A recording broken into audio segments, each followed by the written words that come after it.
All right, Russ, you were out of town. I want to make sure that you were out of town for good reason. Please tell me you've learned something from this mastermind you went to. I learn something all the time, Joey. There's not one single time I go out of town and I don't come back with like 5,000 ideas, but I got the best idea. I was going to say, just share one. This is so good. In lieu of today's podcast, which I didn't get a chance to be a part of because I was at this event, I came away with this one idea. You ready? Okay. Hit me. How would you like to buy $100,000 car? For you, that would mean you'd have to buy 4 because you just wouldn't buy a $100,000 car. But for me, it'd be 1 car. I could buy 1 car for $100,000. How would you like to buy a $100,000 car for 20 grand? I'm in. Let's do it. Has it been repossessed? No, it's not been repossessed. It's brand new. Okay. Like the next Range Rover, right? Like hot off the lot. You could drive away for as little as $20,000 where everybody else is going to pay another 80 grand for the same exact car. All right. Tell me how. Okay. So here's the deal is that really it's broken down into payments, right? Let's just assume for simplicity, a $100,000 car had a $1,200 a month payment. Okay. All right. What if we could take 20 grand, go buy lots? For instance, we've been flipping land through the Land Geek. Our friends Mark Podolsky, Scott Todd, Tate Litchfield, that group has taught us how to flip land, right? You can buy lots for $1,500 and turn around and sell them as much for $6,000, right? Yeah. Or maybe $8,000 and create monthly notes for each one of those lots for 6 years. Yes. What if we could take 20 grand and buy those lots and turn it into $1,200 a month of payments for the 6-year time? Have we not effectively bought our $100,000 car for 20 grand? I see what, I'm not good at the maths, but yes. Think about a short-term rental. How many short-term rentals have we set up for 20 grand that create a monthly payment as much as $1,200 to $1,500 a month? Give me a 2-bedroom. Boom. All right, so you can't just leave me with this. Like, this has to be a whole podcast in and of itself. This can't just be this intro. No, we definitely need to do a podcast because we're going to have to write this out. This will be a great one for our inner circle to see live because I want to show the math on this. I want to show and talk about all the different ways in which you could see and buy things on sale, right? This isn't an excuse to buy expensive stuff. But if you are, let someone else pay for it and buy it on sale. How many of us would drive a Range Rover if it only cost us 20 grand? Everybody. That is what I'm talking about. So I know that you talked a lot more about how debt plays into our financial freedom journey, and cars for a lot of people can be a debt. Yes. But let's tie those things together, future podcast, and let's jump into this. I'm as excited as you are as you're listening to this because I'm getting a chance to hear how good Joey did as our MC. You ready? Yes, let's do it. Let's belly up.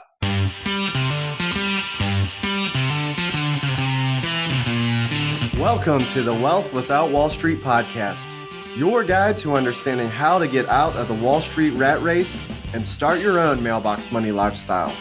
Now, don't let these handsome Southern draws fool you. These financial minds are teaching our country to enhance savings, increase cash flow, and create passive income, all without the help of Wall Street. Are you ready to break through?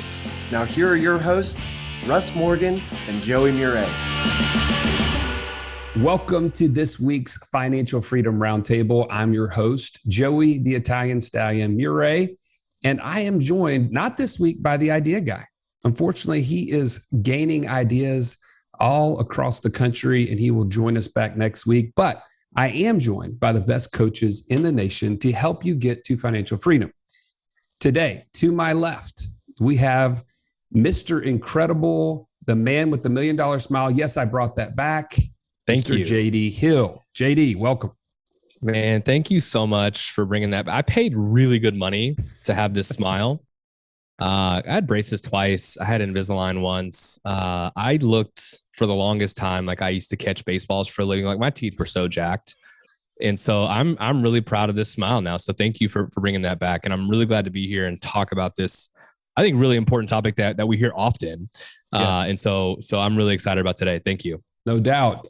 Also joining us today, the man who I'll refer to as Downtown Ernie Brown. What's up, Ernie? Hey, glad to be here. This topic of paying off debt with IBC is just as important as a retainer. You either do it and it's not crisis, or you don't do it and you got to keep going see the orthodontist. Man, how he tied that together, I will never know. I will never know. Oh, that's perfect. Now, Ernie's not the last guy at the table. We have our resident pilot. Oh, did I say resident pilot? I meant retired pilot. The Gooch, Mark Haraguchi. Mark, what's up, man? Oh, not much, guys. It's a good day. I'm just really surprised that no one thought, since we're talking about should I pay off loans before starting IBC journey, that braces sometimes do go on a loan payment program. So, clearly JD has funded someone else's empire, not just by the orthodontist bill, but also probably with some loan payments along the way. So perfect topic for that intro right there. So no doubt at all. So let's get down to this, guys. Okay. Mark, you're famous. You actually put this into the comments of our community, which, by the way, if you're not a part of the community, why not? Like, what do you just not like financial freedom? Do you just want to stay stuck in like absurdity? Just stop and join us. Go to wealthwithoutwallstreet.com/community, join for free. And while you're at it, go ahead and set up a 15-minute call and join the IBC inner circle. That's where we're about to head after this. And you owe it to yourself, right? So and bring your best jokes to go ahead and cut a couple jokes on Joey if you want. We welcome it. Hey, I will take one for the team. Okay, I will do it. But Mark, I digress. You have put into our community a very profound statement, and I want to kind of like use this to kick us off. Tell us what that profound statement was and why it applies to today's topic. Well, there's so many profound statements, but one of the more recent ones was, are you on day, is this day one or one day? Are you day one of starting your IBC journey? Or are you saying, you know what, one day I will start that. One day I will be able to spend time with my kids. One day I'll be able to, or is it rather, this is day one of making that happen? Okay. And how does that tie into today's topic? Well, for today's topic, should I pay off loans before starting my IBC journey? My response to that is, well, which path will get you to financial freedom quicker?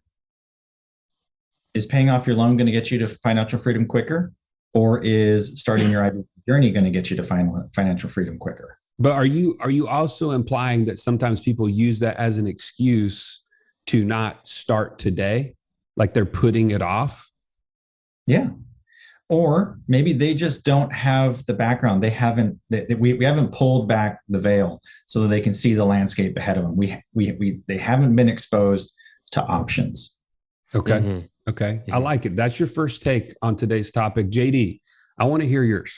Yeah. My first take on this topic, because again, we hear this often about debt, right? And for me, I think the first thing you need to do is get organized in general before starting your IBC journey. I think organization is so crucial. And before you start any project, you got to get organized, right? Like I can't start trying to build anything. One, I'm not a builder. These hands are for typing, by the way. Like I don't build. But if I were going to start building, I'd get my tools out, right? I do have a minimal toolbox, but I'd get my hammer, I'd get my kit, right? That's what I call it. I'd get my kit out and I'd get organized before I started the project. And so I think before answering that question, you've got to get organized to know, if you should or shouldn't. Okay, so that's my first take. You're not answering the question yet. You're saying there's a step before the question. I'm gonna take a page out of Mark Haraguchi's book here and say, it depends. Oh, he hit me with that. Okay, yeah. Ernie, what about your first take? I like what Mark was saying about being exposed to financial freedom in light of that. Open the veil. That's forward thinking. I think the question, should I pay off loans before starting IBC? I think you could and probably should peel the veil back going backwards. And I think this is a conversation as much as the benefits of IBC and how you can pay off debt faster, safer, with better math, doing it that way. I think the flip side of that, peel the veil back on your behavior. Oh, If don't you're hit me, in don't debt, hit me with behavior now. Come on, don't hit me with it. we're doing at least 15 minutes in the penalty box for bad behavior. If you're in debt, is it because you're in debt because of bad behavior or bad decision making or bad stewardship? And is implementing this tool going to change that behavior? Not necessarily. So I think it's as much of conversation on the benefits of IBC as it is human behavior. Okay, we need to dive into that a little bit further because there's a lot more behind what you're saying, and we've experienced that along with the many people that we've helped along this journey. So I want to get your specific take on that in just a second. When I hear this topic, the question at hand, to me, it would be like malpractice for me to tell somebody the answer to this right off the bat, because there's just so many variables. I'm going to give you a very specific example that literally happened today, actually today and yesterday. I was talking with a family, just friends of mine, and they are starting a business. They are leveraging some equity in their house in order to have just some working capital. And they said, you know what, I'm getting a line of credit. I said, okay, great. Well, what are the terms on the line of credit? They said, well, they immediately, what do you think they share with me? The interest rate. That's all they told me was the interest rate. And I said, no. I said, what are the terms? Because the interest rate can be deceiving. And this is what happened. They said, well, the original one, it's a 10-year fixed loan, and it was like 1.9% for the first 2 years. Sounds fantastic, right? But it's a balance payment. That means that they're requiring a large amount of the payment to be principal every month. I said, well, what's their interest only option? Do they have an interest only option? And she said, I don't know. I haven't talked to them. And then she said, oh no, it's a higher rate. It's like 1% above prime. Long and short story here. The balance payment at the lower interest rate was almost $2,800 a month. And the interest only payment was $515 a month. And I said, which one of those loans would you rather owe when you're starting a business in the first 2 years and cash flow is tight and you don't know where the next dollar's coming from? And she was like, I am so glad you asked me that question. So my point is this: when you say, should I pay off my loans? I have no idea what kind of loans you have. So let's dive into that and let's figure out what is necessary to get you, like you said before, to get you to financial freedom as fast as possible. JD, go a little bit deeper on what you were talking about. Because I use debt all the time to buy real estate. We fix and flip houses. That's one of the primary things that we do. You're talking like $5,000-$10,000 here, $20,000. What are we talking about? We're talking like millions of dollars. So, we actually just closed the house today. I had to sign the documents for it. It was $190,000, and we're borrowing money to do it. But I've still started my IBC journey, right? So I think the biggest thing that we have to consider is, obviously what type of debt are we talking about here? But number one, how's your cash flow? And this is the thing that I think is so valuable that we don't consider enough, is the impact of cash flow, right? Which is what we talk about all the time in terms of financial freedom, which is when your passive income exceeds your expenses on a monthly basis. What is the impact of your cash flow on this? And if you're so far upside down on your cash flow that it's negative every month, then you absolutely need to get your cash flow positive first, right? Starting IBC isn't going to help you because it requires discipline, right? It requires you to stay focused and be disciplined with those types of things. And if you're upside down negatively from a cash flow standpoint, I don't think it's going to benefit you today to do that, because you got to get your cash flows oriented correctly for you to do this, right? And that so for me to go deeper on that, and when I talk about being organized, you got to get organized from the standpoint of get your cash flows positive and get organized there. Then we can start looking at doing IBC. Okay, I'm going to put you on the spot. somebody hears that Please. and they say, man, that sounds great, JD. What resource do I have for that? Like, how can I actually, like, maybe I feel limited in my ability to even be objective. I mean, let's be honest. When you're that close to your own cash flows, your own budget, let's say, what resources, what do I have to help me be objective? I'm really glad you asked. We actually put together a course. And Joey, I think you're the one that labeled it. So it's amazing. It's called Paying Down Debt Like a Boss, right? That's right. And it's true. Like, it actually helps you take an objective point of view of how we want to pay down debt. Most people look at paying down debt on the snowball method, right? Which you start with the smallest balance and then it snowballs and builds, or there's the avalanche method, which is the highest interest rate. Again, those are very, I think, subjective in terms of how they want you to go about it. Our approach on it strictly from a cash flow standpoint. Yes. Right. Because that's going to actually get you out of debt the fastest and put you in a position to start winning faster. And so the Paying Down Debt Like a Boss course, you can find it in our community. We have it in there that I think is so valuable in helping you even just put all your stuff on a spreadsheet so you can just see it and figure out, wow, I've been trying to pay down this debt and I shouldn't. Like, I should actually start reverting these cash flows to a different debt because that's going to help me get to where I want to go faster. So that would help somebody be very objective in an otherwise emotional subject. I mean, let's be honest. We talk about debt and we think of it as black and white numbers, but it's not. A lot of times we attach an emotion to the fact that we even have the debt to begin with. And man, I feel like this is critical that we think about it as clearly as possible. There's no doubt. Sorry, Go ahead, Mark. I want to jump in on that one. And I'm going to take it a step further because just got off a call with somebody and they had gone through the Pathfinder course. Okay. And the Pathfinder course does have the Paying Down Debt Like a Boss. It also has a few other things in there, a budgeting tool. But I thought what was really cool was we hop on this call and the topic of debt came up. And so this person already has an IBC policy. So should I pay off my debt before starting an IBC journey? You know what? Debt is a question all throughout your journey. So this individual has some pre-existing debt. They also have a policy. And the question was, well, what should I do? And so I said, well, let's take a look at some of your debts.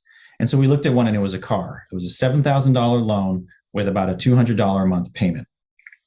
I said, okay, if you've got $7,000 and you pay that car off, what have you got? Oh, well, now I don't have the $200 a month payment. I said, perfect. Absolutely right. 100% factually correct. I said, what if and this person was looking at short-term rentals. I said, that $7,000 that you would have used to pay off that car, how much do you think it would cost for you to start a short-term rental? And the answer was probably about $15,000. I said, okay, well, we've got the $15,000. So really, rather than putting 7 towards the car, what if we took that 7 and added in 8 from somewhere else and went and started a short-term rental? I said, now we have twice as much money that went into the short-term rental as the loan on the car. I said, do you think your short-term rental is going to make more than $400 a month? Oh, absolutely. I said, okay. So now take a step back and ask yourself the question, do you want to pay off that car and eliminate that debt and cancel out that term agreement that you have with that lender? Or do you want to go, like JD said, let's go get your cash flow in order? And right there, you could see the light bulb go off. And this person was like, oh my gosh, that really helps. I said, yeah, we're always challenging you to ask the question, is what I'm about to do, is what I'm doing, is that getting me closer or further from financial freedom? Oh, that is so good. And I have a question that I'm going to go off script here a little bit.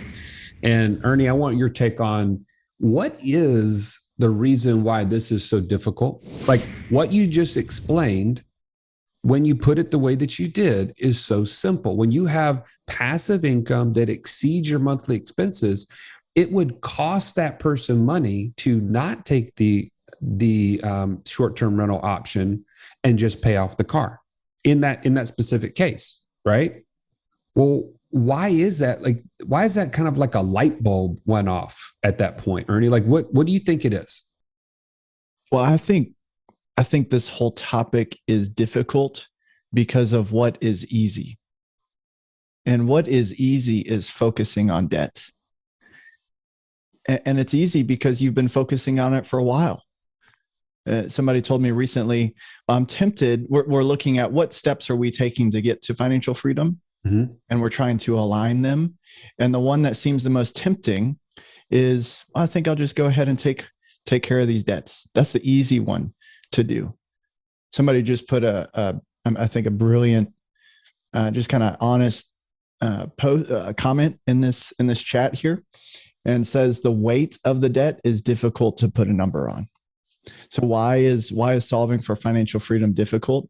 Is because we've talked about this. Debt is emotional. It carries a weight, and it's difficult. It's hard to rethink your thinking about cash flow to work for you rather than to be paid back to the lender to work for them. That there's so much to that. And I don't want to make light of the emotional aspect of it. What I want to do is provide resources and tools to help kind of take the weight of that off. Absolutely. Yeah. Right? How do you train your emotions? Well, you dictate to your emotions. And how do you do that? With confidence, with being sure. And how are you sure? When you're educated, when you have a bigger vision than you had before.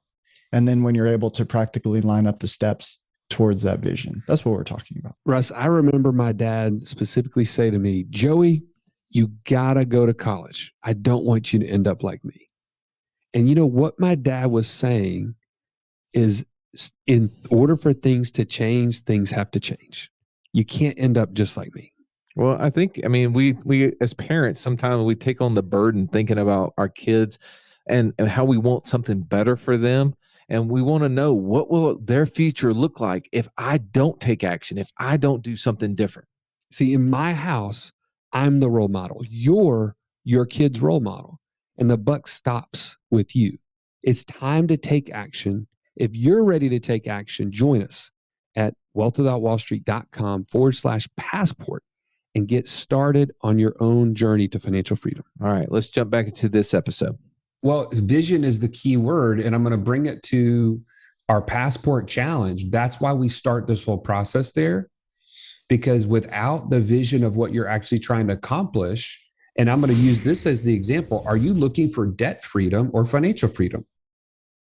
Keith Weinhold, one of the guys we had on the show recently, and he made that point very clear. He said, what are you really looking for? Because if it's debt freedom, then sure, then go and be that guy that just pays down debt. But on the other side of it, will you actually ever be truly free just because the debt is paid off? It might be lighter, right? The weight of it is lighter now because I don't have as much going out the door every single month. But what truly creates freedom is when something else is paying the bill. And that's what we're talking about. Am I right, JD? Like, help me out here. Are you right or are you right? No, I couldn't agree more.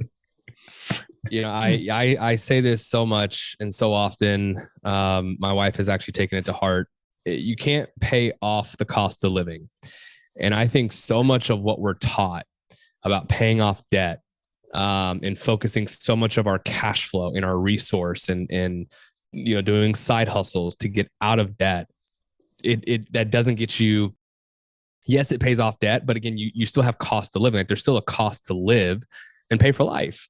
And if we took that same amount of energy and effort and applied it towards creating a skill or learning something new, whether it be short-term rentals or long-term rentals or ATM investing or, right? There's so many things that are out there to learn how to actually create the passive income necessary to pay those expenses.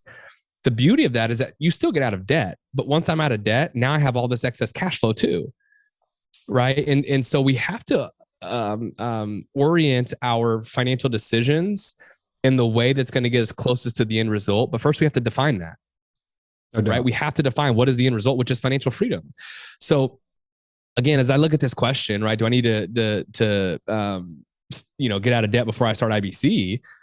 It's tough to say. I almost initially had a knee-jerk reaction to say, no, you can absolutely start IBC, until we started actually talking about this, collectively as a whole and looking at it from all different angles and vantage points. And I would say again, like if your cash flows are good and you got the cash flow and you've got debt, you can get out of debt using IBC, right? Like, you can do that. That's the beauty of it. And if you don't know how to do that, set up a 15-minute call and we'll help give you some better understanding of how that works. 100%. And by the way, just so you know, you could do that, wealthwithoutwallstreet.com/free call. These guys will help you navigate these questions that we're talking about. Now, I want to bring up two things before we land the plane today. Ernie, I want to go back to what you started out with, and that was the behavior is not so much just about the black and white numbers of debt.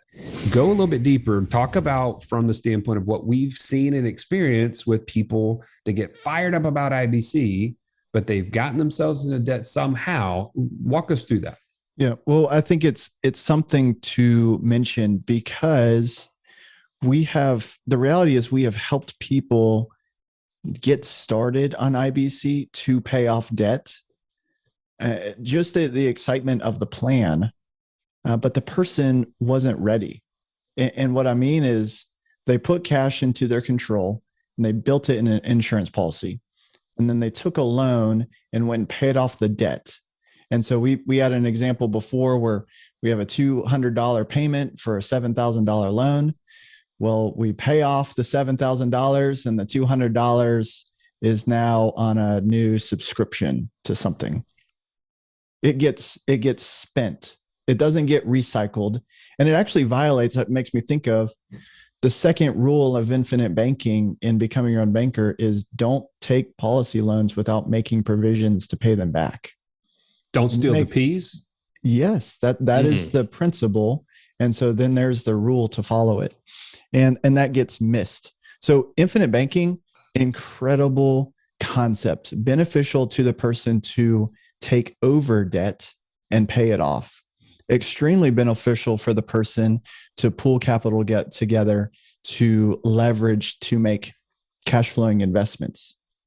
It's an extremely painful and harmful tool if you don't operate it correctly. Oof.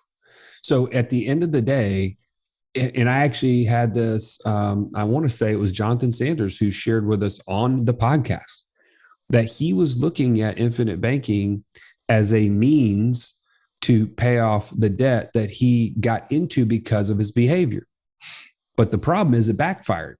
And he ended up canceling his policy because he never could catch back up from borrowing from the policy to pay off the debt, that he never changed the habits that got him into the debt. That is what we're talking about when we say, should I pay off my debt before I get into infinite banking? There could be a non-traditional answer there based on the person, is what we're saying. Now, but the second thing I want to point out is that sometimes we think paying off debt through your policy is just not incredibly helpful. But in some cases, it's what gets us started on the path. And I want to say, Mark, you were the one that was bringing this up as like the first step into their journey of financial freedom may be to pay off debt because that's all that they can see today. Would you want to talk more about that? Yeah, I don't have a problem with people doing that. You know what? Like we said, it depends. For some people, that is a logical step because that is, like JD said, that's getting your house in order. And for some people, they need that victory because let's face it, paying off debt is also a psychological and emotional victory. I think what goes along in that, though, is education along the way that yes, is all debt bad? No, all debt is not created equal. Right now, I have a mortgage on my home. My home technically does not generate income from me. So my home is a liability. So it is bad debt. If I move out of my house tomorrow and rent my house, and it then is cash flow positive, guess what? My house just became an asset. The mortgage just became good debt. So yes, debt can be saved. We can turn it into good. Not all debt is created equal. So gang, don't get too super fixated on it. Open your eyes up, look around, see what's going on, because when you know what's going on, you'll know what to do. And a lot of times carrying some debt is actually going to allow you to get so much further ahead. Ask me how I know, because I paid off one of my houses free and clear. It felt so good. It was so awesome right until I realized how many thousands of dollars were being held captive. Captive. What a great word. JD, So what do you strong. want to add to that? Well, because I am in real estate actively, right? And we use debt every single day in order to be able to scale and grow. And again, there's a measure of responsibility in getting into debt, right? It's like if I go buy a big screen TV because I can't afford to pay cash for it and I have to put it on a credit card, that's not the same thing, right? So I want to clarify those two things. And if you have credit card debt and you're working to get out of credit card debt, that's different, right? Because you're making strides to reduce that. And again, you can use a policy to do that as well. So that's something that we do. So we double dip. So we have rewards credit cards. So we put stuff on credit cards, use policies to pay it off, and then put money back into the policy, right? So I'm getting the money in my policies growing, and I'm getting the rewards on the other side, and we don't carry a balance, so that's good. But again, I think debt, as long as we understand that it's a tool to be used to help you get closer to financial freedom, there's nothing wrong with using it that way. It also helps to create a sense of urgency as well, which is nice for me, right? Because like I know that that's there, so it creates this dynamic that like I have to be laser focused on what I'm trying to accomplish. Yeah. And even to go a step further, in the beginning of what you had talked about when we started the show about that interest rate, I'm paying 14% interest right now for a hard money loan. That doesn't make it a bad deal. You know what I mean? Because like it's still a really good deal. And so my point is that again, I feel like so much of the noise in the marketplace gets you to focus on the things that are important, but that aren't the main thing. Right. And the main thing are the decisions you're making, getting you closer to financial freedom or further away from financial freedom. Yes. And does getting a policy started to then utilize that as a catalyst, as a foundation to getting out of debt, right? Will that get you closer to financial freedom? Absolutely. But if you don't have the cash flows already, then it doesn't make sense. That's right.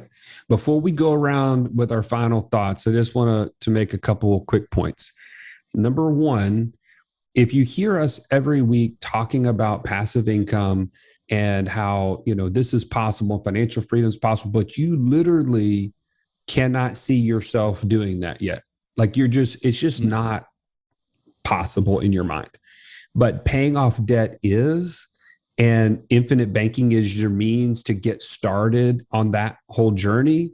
By all means, let's get you started on the process. And this is why, because what you can't see right now is typically because you have, I haven't really coined a term for this, but you have a limited scope of view. It's almost like a tunnel vision, right? Like right now, you may be putting money in places that you cannot touch, cannot get your hands on, and have never had real access to capital on a regular basis. So the idea of what is possible to do with money is super, super limited. And you're at one end of the tunnel and you're looking at the other side. As you start this process of infinite banking and you start putting capital into a location that you can touch and you can make decisions with, you're going to be walking towards the other side of that tunnel, and that thing is going to become bigger and bigger and bigger. And it was always there, but now it's become clearer to you what's possible. So if you're overwhelmed by all the passive income stuff, just get started with paying off debt with it. It'll be amazing. The second thought I have is, how many people do you know right now, even maybe a generation before you that's older than you, who have made it their life's journey to stay out of debt? I mean, think about it right now. You know somebody like this. They have always been a big deal about either paying cash for something or getting something and paying it off as soon as possible, like extra payments and all this kind of stuff. I want you to imagine that person has been that person that has just dug a hole and then filled it back up. Dug a hole, filled it back up, dug a hole, filled it back up. And as they've done it, they have no capital at work on their behalf. It's literally just going to refill the hole. At what point during their lifetime do they look up and they realize, I'm going to have to work forever because the cost of living, to quote you, JD, is never going away. And I have no money at work on my behalf because I have done all that I can just to pay off the debt. That's the cycle that we want you to break. And infinite banking will help you to do those things. I mean, again, it's not a guarantee, but the process that we talk about that infinite banking is super powerful when you start to realize what's really going on. And so I want to call you into that right now. That's my parting shot, but I want to go around the horn as we finish up here. So Mark, what's your last thoughts on this? Figure out where you want to get to. You need to know what the destination is so that we can help you pack a bag to get there. If you don't know where you're trying to go, it's really hard to figure out how to start. Ernie. Yeah, I love creating plans for folks to use infinite banking to take over and pay off their debts. In fact, that's how I got started. Yes. With student loans. That's where I started. And now here's where I'm looking towards. I actually love the idea of being debt free. I love the idea of being financially free and debt free. I don't love the idea of only being debt free. So I think there's a future with infinite banking where within the family, there is an enormous pool of capital in your family that you can use for all of your deals. And if you begin by using infinite banking for your debt right now, that is getting you closer to that end. And I love that. I want to build that in my family. I love it. Both and not just debt freedom. I love it. JD. I don't know how you follow that. That was so good. Because I agree with that idea of it's a yes and, right? Debt free and financially free. It doesn't have to be an either or. And if you listen to the mainstream noise that's out there, they're going to make you believe that it's an either or. You either have to be debt free today so that you can be financially free at 70 or 75 or some point into the future, or it's just not possible. And that just isn't the case. You can be financially free and you can be debt free. And here's the thing about debt, just real quick, that I think people need to understand. If I have more assets than I have in liabilities, I am not in debt. I'm not, right? If I have $100,000 in cash and $50,000 in debt, my balance sheet says I'm not in debt because I can pay it off whenever I want. Yes. Right. And that's the thing that people need to understand. Just because I carry a balance somewhere, as long as I have the capital to pay it off, I'm not in debt. I love it. All right. Well, guys, this has been fantastic. I appreciate you sharing your thoughts with the rest of the world on this topic. If you got value from today, I want to tell you there's more where that came from. And we're about to dive into the inner circle where you can join us at wealth.wallstreet.com/inner circle, or jump on a 15-minute call and these guys will walk you through the process to join. So thanks as always for joining us. We look forward to seeing you on the next episode. Please share, like, review, all the things so that many other people will find their way to financial freedom along with you. We'll see you next week. This has been the Wealth Without Wall Street podcast. Don't forget to subscribe to the show to break free of the Wall Street mindset and begin building wealth on your own terms in places you understand so that your wealth will never run dry. See you next episode.